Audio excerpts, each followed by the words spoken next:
Welcome to today's Explainer. We're diving straight into a totally groundbreaking framework today. And honestly, we're going to completely dismantle the usual way we think about personal growth. We usually believe that to get to the next level in our lives, we have to desperately change all our circumstances, right? Change our jobs, move to a new city, completely overhaul our routines. But the source material we're analyzing today proves something radically different. Getting to the next level doesn't require changing your circumstances at all. It requires changing your identity. We're going to unpack exactly how to do that using a framework called the I Am method. To really wrap our heads around this, let's start with a crazy story known as the Marilyn moment. So legend has it that one day, Marilyn Monroe was walking down the busy, chaotic streets of New York City. But she wasn't walking as the famous, magnetic movie star. She was walking as her birth name, Norma Jean. And she was completely unnoticed. Just an invisible presence blending right into the crowd. No one stopped her, literally no one stared.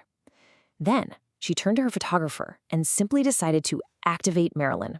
She didn't change her clothes, she didn't touch up her makeup. She just consciously shifted her posture, her energy, and her presence. Instantly, the world around her shifted too.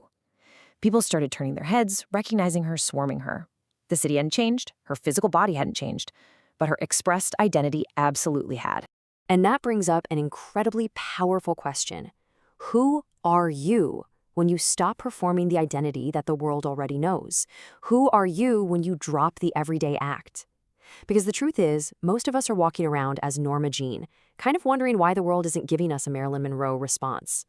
We are capable of so much more, but we're trapped in a performance that we learned a really long time ago. Part 1. Trascendiendo el yo condicionado, or moving beyond the self you learned to be. You've probably heard people say you need to destroy your ego to be successful or enlightened. Well, our sources urge us to stop fighting that battle entirely.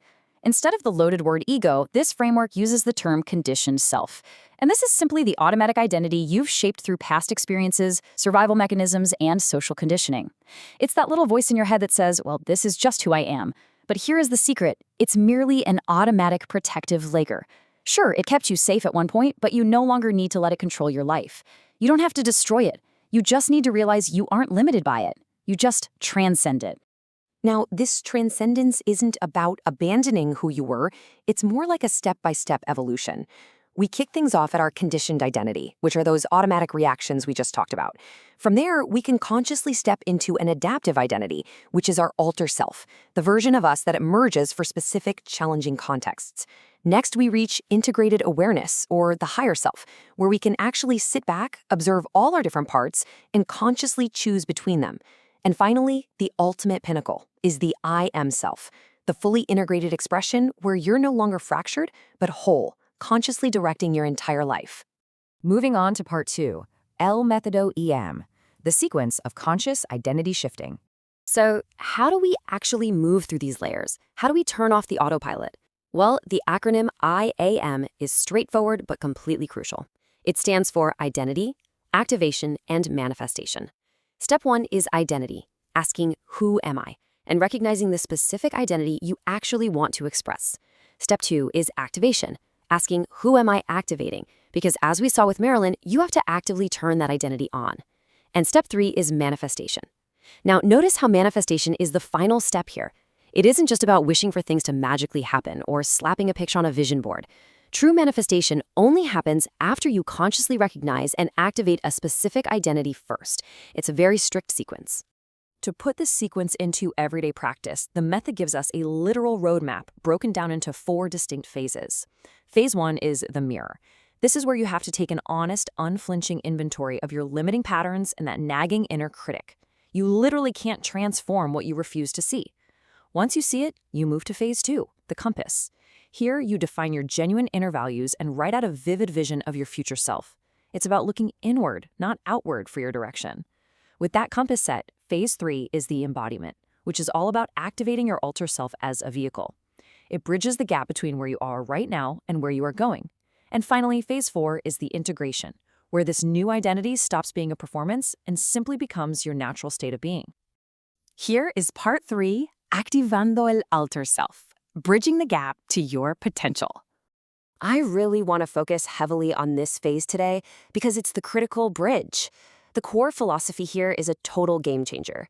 You don't create your alter self, you activate it. Let that sink in for a second. You aren't faking a new personality. You aren't pretending to be someone else.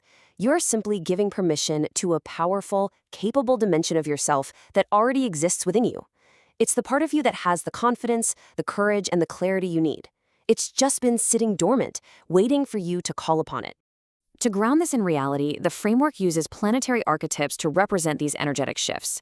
It's a great comparison between low frequency, which is our reactive, conditioned self, and high frequency, which is the conscious choice of our ultra self. For example, when your sun or identity energy is in low frequency, you depend entirely on external validation. But activate the high frequency ultra self and you shine from within, without apologizing to anybody, just like Marilyn did. Or look at Mars, the energy of action. In low frequency, we get paralyzed by fear, or we just act impulsively out of sheer anger. But when we activate that higher frequency, we act with clear, aligned purpose, even if we're feeling afraid. You have access to both modes right now. The I Am method is just your roadmap for choosing the higher frequency. And that brings us to part 4, El Yo Integrado, when the performance becomes reality. Because eventually, once you learn to activate that alter self, you don't want to spend the rest of your life exhausting yourself by constantly switching it on and off, right?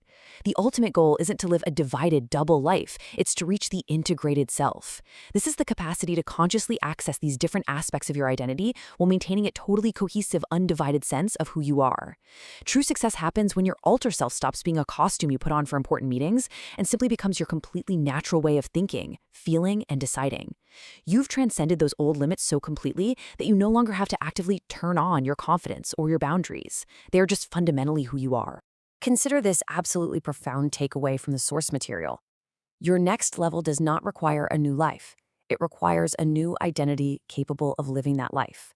Personal evolution is entirely an inside job. We have to stop trying to rearrange the furniture of our external world. You literally have to become the person who is a vibrational match for the life you want to step into. So here is the real kicker, the crucial point. No manifiestas lo que quieres. Manifiestas lo que tu identidad está preparada para encarnar. You don't manifest what you want. You manifest what your identity is prepared to embody.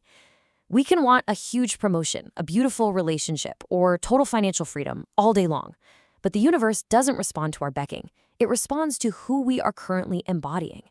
If you are embodying the conditioned self that feels deeply unworthy, well, that is the exact reality you will continue to manifest, no matter how much you might want something else. So I want to leave you with one final thought, a challenge, really. Which dimension of yourself are you ready to activate today? It is time to stop performing the limited, conditioned self you learned to be and take that very first step toward profound integration. The power is already inside you. You just have to give it permission to step into the light. Thank you so much for joining me in this explainer, and I seriously can't wait to see who you choose to activate next.